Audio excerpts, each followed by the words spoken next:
जैवविविधतेची माहिती समाजामेरेन पावोवची म्हूण उदय मांद्रेकार हांणी बरयल्ल्या पुस्तकाचें उक्तावण आयतारा शिवसेनेचो अध्यक्ष जितेश कामत, पर्यावरण मोगी राजेंद्र केरकार, जैवविविधतेच्या गोंय मंडळाचो वांगडी सचीव दोतोर प्रदीप सरमोकादम आनी हेरांच्या हजरेन जालें. गोंयांत खुबशे गजाली पर्यावरणा संबंदान ना जायत चल्ल्यात. ताचो सांबाळ करपाची गरज आसा. गोंयांत सजीव गजाली आसात ताचो जायते फावट वखदा खातीर उपेग करतात, अशें सरमोकादम हांणी पुस्तक प्रकाशन सुवाळ्याक सांगलें.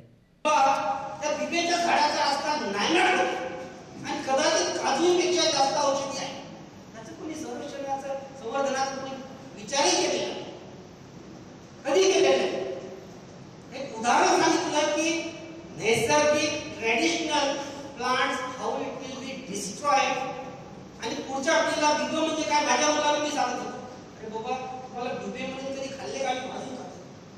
बिबुडे सुद्धा जसे काजू आम्ही बियो खातो भाजून, तसे आम्ही बिबुडे सुद्धा शेतात आमच्या भाजून खातो.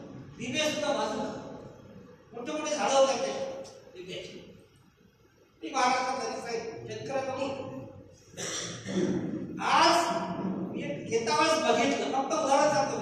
विरोध करायचे पुढे काय होऊ शकते याचं फक्त एक उदाहरण सांगतो.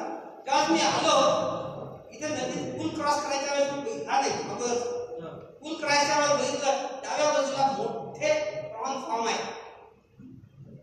ना, तुम्ही सगळ्यांना बघितलंय तुमच्या गावात. मी न बघता आता सांगतो तुम्हाला, आणखी मी तिथं आतमध्ये कधी गेलो. त्या प्रॉन फार्म मध्ये जे झिंगे वाढवतात ते भारतातले नाही, ते बाहेरून आणलेले. बेनामी नावाची जात आमच्या इथे टायगर प्रॉन पहिले वाढवतो.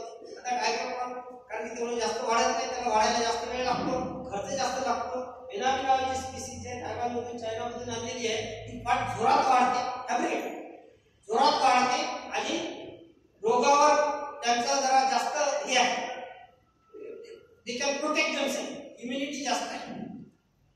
पण त्याचा प्रॉब्लेम काय आहे की ते वाढले त्या भागामध्ये तर त्याच्या खाण्यासाठी भरपूर लागते, औषध पण भरपूर लागते.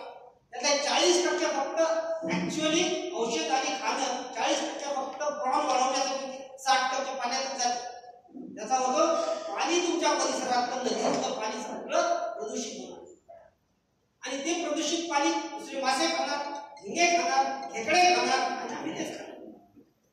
त्याला विरोध करायचा असं मला बिलकुल म्हणायचं नाहीये, because this is a part of process of industrialisation. However, how much it is going to be beneficial to your local people have to be seen by panchayat. पंचायतच्या परवानगीशिवाय त्यांनी सुरूच केले ते होऊ शकत नाही. पुस्तक प्रकाशन सुवाळ्याक माचेर हजर आशिल्ले पर्यावरणाचेर मोग आशिल्ले राजेंद्र केरकार, पेडणेच्या कृषी खात्याचो अधिकारी प्रसाद परब आनी हेरांच्या उलोवपां जालीं. तांणी जैवविविधे संबंदी म्हायती दिली.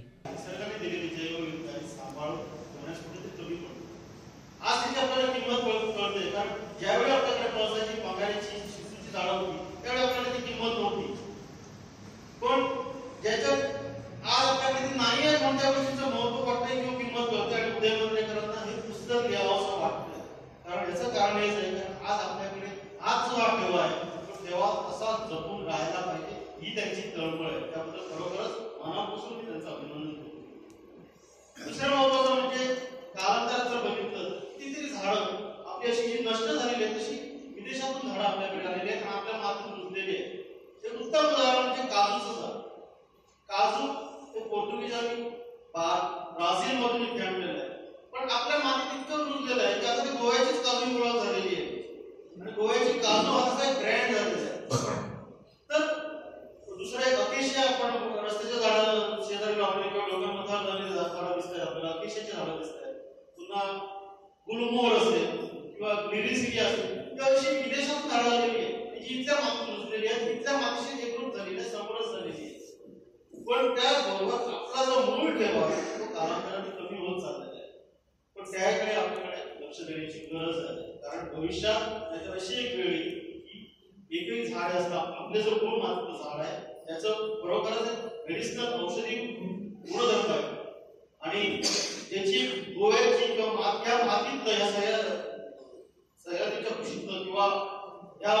पश्चिम घाटातलं अशी जी ओळख आहे ती ओळख कालांतराने नष्ट होईल.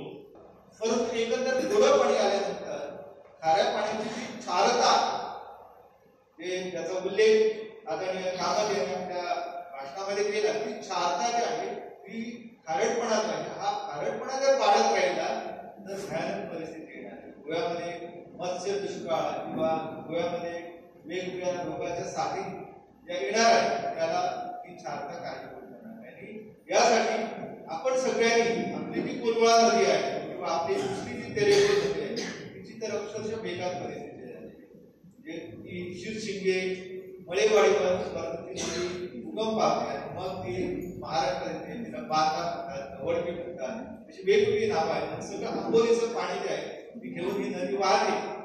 तर त्या नदीवरती आणि कोलवा नदी या दोन्ही नदीच्या एकंदर परिसरात आपण बघितलं तर भयानक अशी परिस्थिती आहे. कारण एकूण 60 दशक खाणे नवीन खाणे त्या ठिकाणी येऊ लागलेले. त्यासाठी सरकारने पूर्ण जोडावर तालुका जो आहे तो इको सेन्सिटिव्ह झोन मध्ये घातलेला आहे. म्हणजे पर्यावरणीय संवेदनाक्षम त्याची नोंद झालेली आहे. हे सगळं मी का सांगतो तर आपण अशा प्रकारचा अभ्यास सुरू केलेला आहे. ही प्रक्रिया आज इथं न थांबवता जर आणखी काही लोक एकत्र येतात आणि त्यांनी हे पुस्तक आणखी समृद्ध केलं तर निश्चितपणे